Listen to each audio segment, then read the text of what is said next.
In 1998, Sara Blakely was getting dressed for a party. She wanted to wear white pants, but every pair of underwear she tried left visible lines. The look wasn't right, the confidence wasn't there. She found a pair of pantyhose, liked how they smoothed everything, but hated the feel of the feet. So she grabbed a pair of scissors, cut the feet off, put the pantyhose under her white pants. It worked perfectly. In that moment, standing in her apartment in Atlanta holding a pair of scissors, Sara Blakely had an idea. Why doesn't this product exist? Women need this. She had $5,000 in savings from selling fax machines door to door. No business experience, no fashion industry contacts. No investors, no connections at retail. Just a problem, a solution, and absolute conviction. 2 years later, Spanx launched at Neiman Marcus. 12 years later, Blakely appeared on the cover of Forbes magazine. The youngest self-made female billionaire in American history. The company she built from $5,000 and a pair of scissors was worth $1 billion. And she'd never taken a single outside investment. Today, we're reverse engineering the 3 psychological principles that made this possible. Before we go deeper, let me tell you what this video is really about. This isn't a story about fashion. It's about a specific kind of thinking. A mindset that turns ordinary problems into extraordinary opportunities. Sara Blakely's path to $1 billion was built on 3 principles that seem almost counterintuitively simple. She solved her own problem, she used what she had, and she celebrated failure. No Harvard MBA, no Silicon Valley network. No family wealth to fall back on. Just clear thinking applied consistently. Today, we're breaking down 3 core principles. Number 1, problem-solving obsession.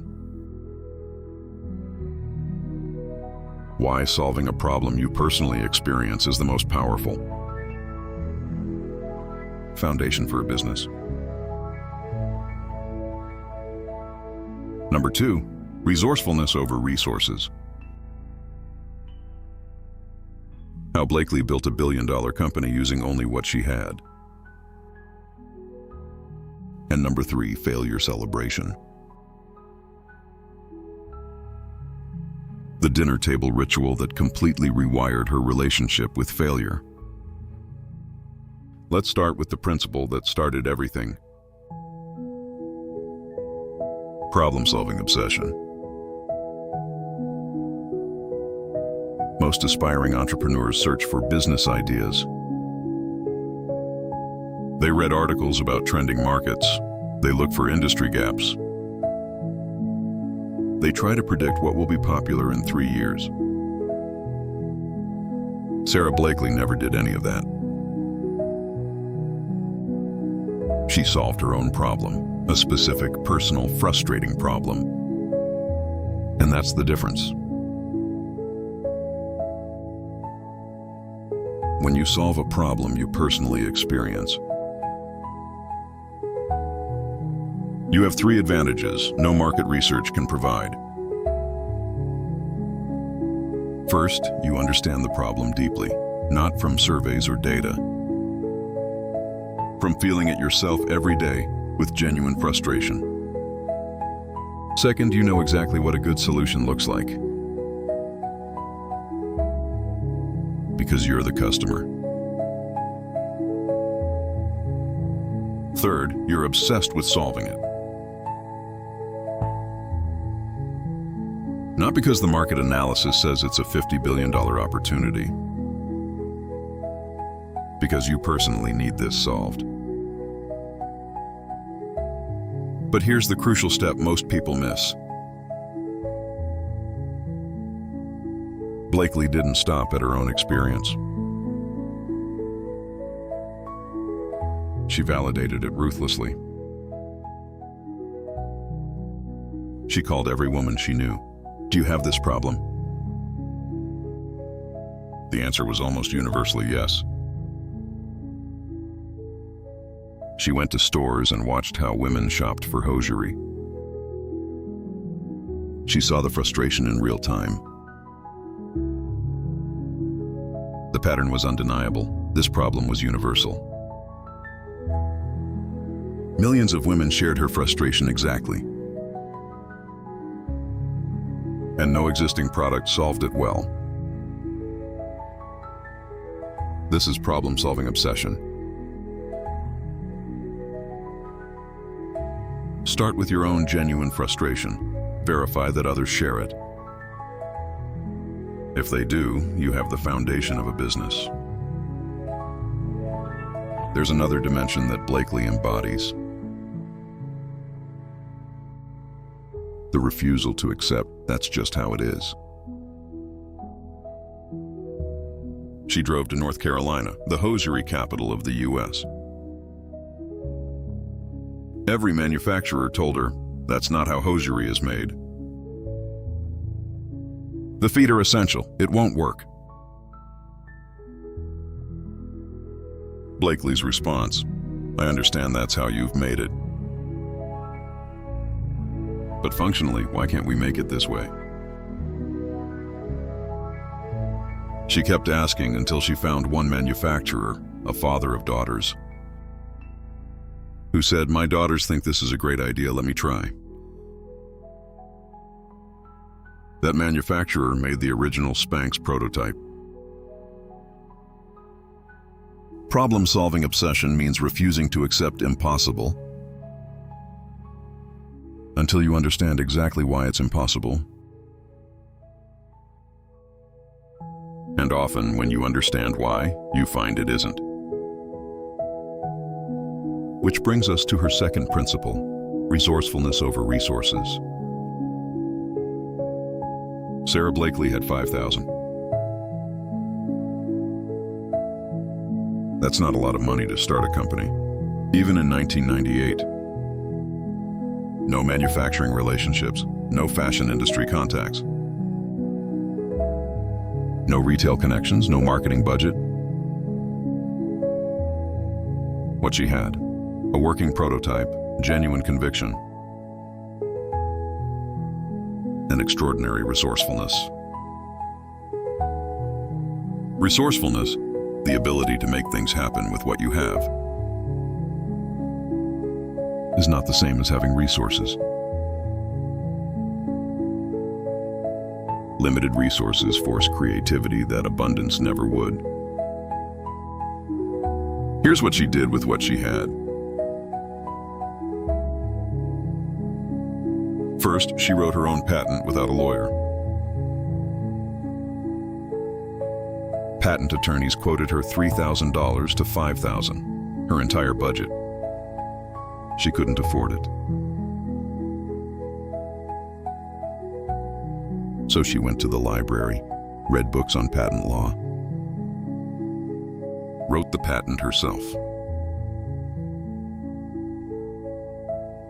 had a lawyer review only the critical claims section. Her patent was granted, and it protected Spanx for years.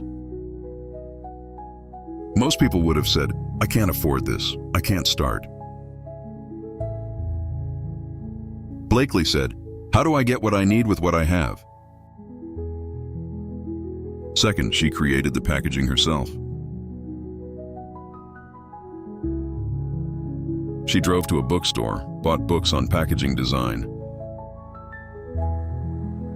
and designed the Spanx package herself.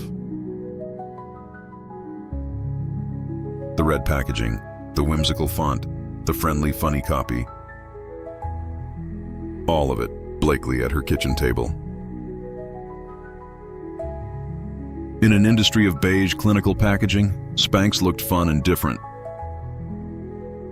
Her limitation forced a solution that was better than a designer's. Third, she sold the product herself. She got in her car and drove to Neiman Marcus stores. She walked in unannounced and asked to speak to the buyer. She got turned away. She came back, and again. Finally, a buyer gave her 10 minutes. Blakely did something unconventional. She took the buyer to the bathroom and showed her the product in action. Before regular hosiery, after Spanx. The difference was visible and immediate. The buyer ordered Spanx for 7 Neiman Marcus stores. No pitch deck, no marketing materials, no polished sales strategy. Just a genuine product and the resourcefulness to show what mattered. Fourth, she created her own PR. She researched which editors covered fashion and women's products. She mailed packages, hand-addressed, with a personal note. One package reached Oprah Winfrey's stylist. Oprah wore Spanx, she told her audience. She named Spanx one of her favorite things in 2000. In one afternoon, Spanx became a national brand. Blakely reflects, not knowing the rules of the game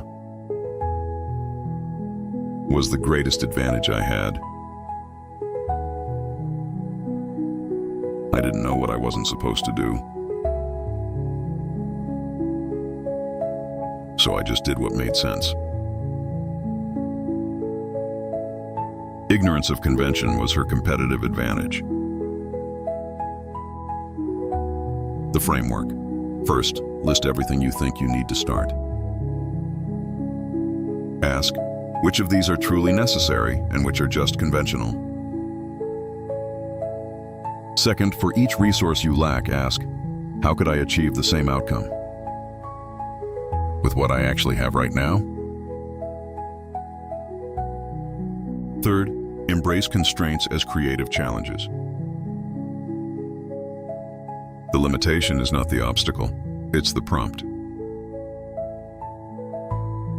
Fourth, act before you feel ready. But resourcefulness alone isn't enough if you're afraid of failing. Which brings us to Blakely's most unusual and most powerful principle. Failure celebration.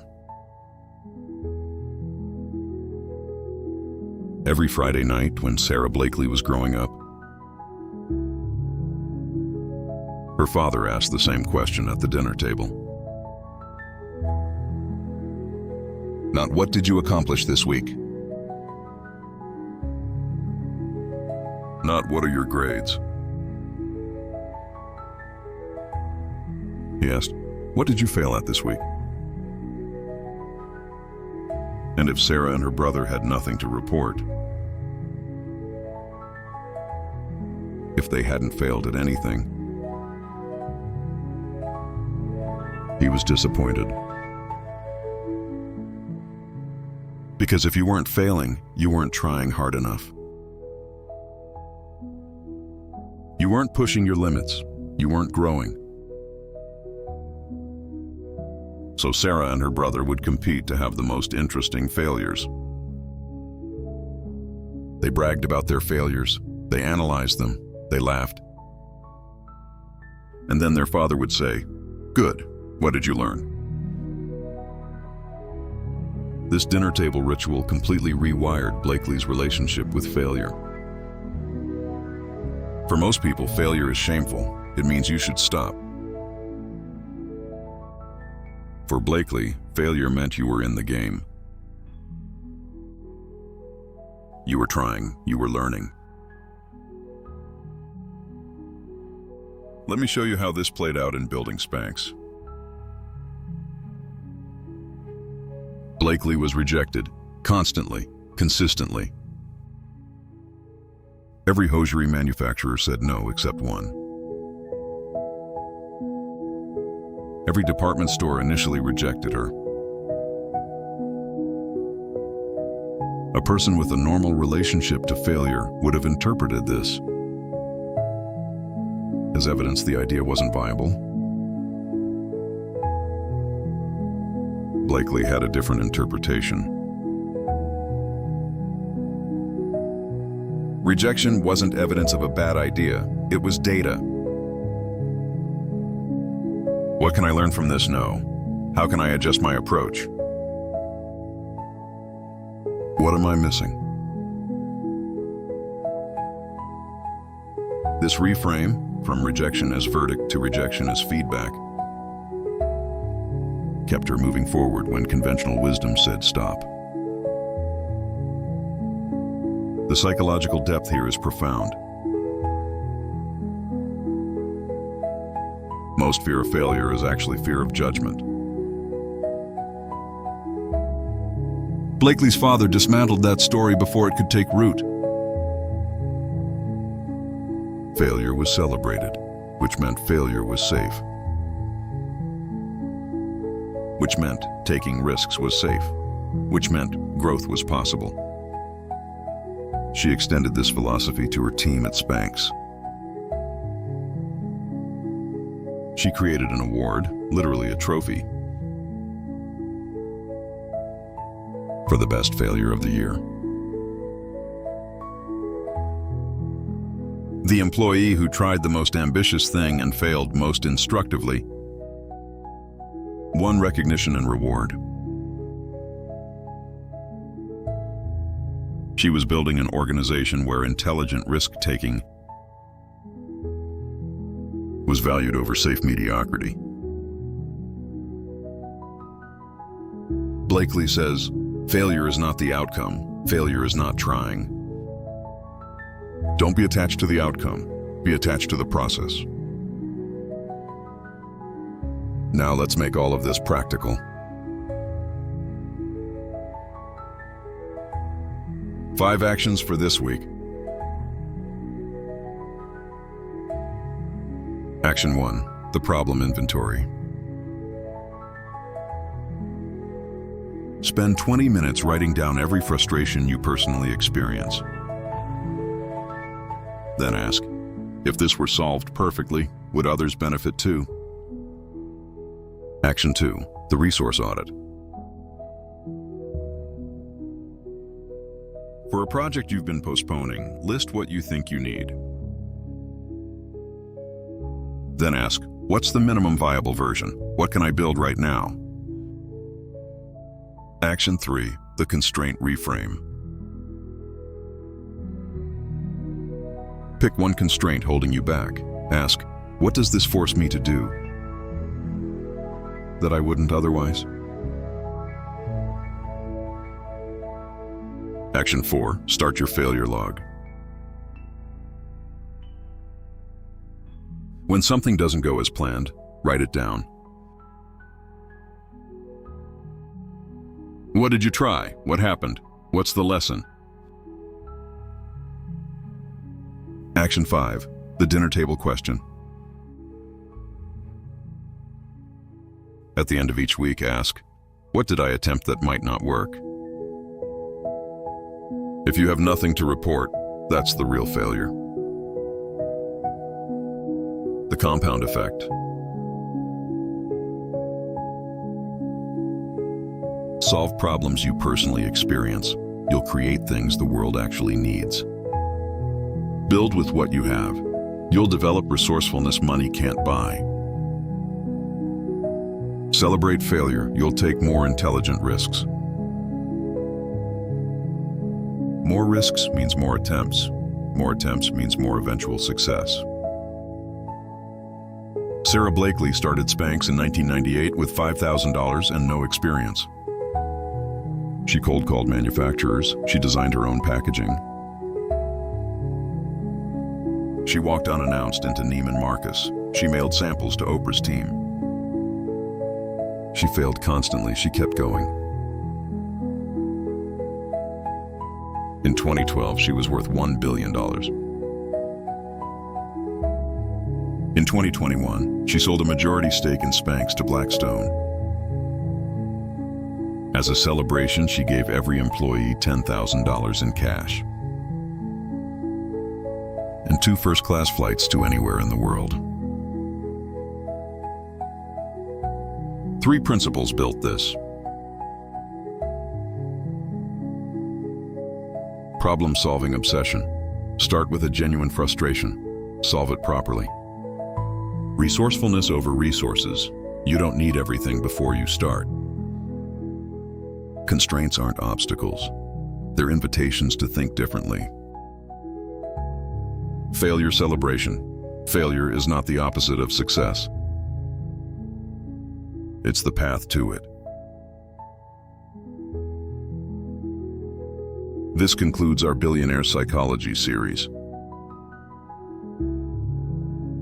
9 different people, 9 different paths. $9 billion outcomes. Elon Musk taught us first principles. Warren Buffett taught us circle of competence. Jeff Bezos taught us day one mentality. Oprah taught us radical authenticity. Steve Jobs taught us obsessive perfectionism. Charlie Munger taught us mental models. Bill Gates taught us learning obsession. Ray Dalio taught us radical transparency. And Sara Blakely taught us that resourcefulness beats resources. Every time. 9 frameworks, 27 principles, decades of combined experience. You have them all now. What you build with them is entirely up to you. Thank you for watching this series. If these frameworks added value, subscribe for more content like this. Comment, which of the 9 principles will you apply first? See you in the next one.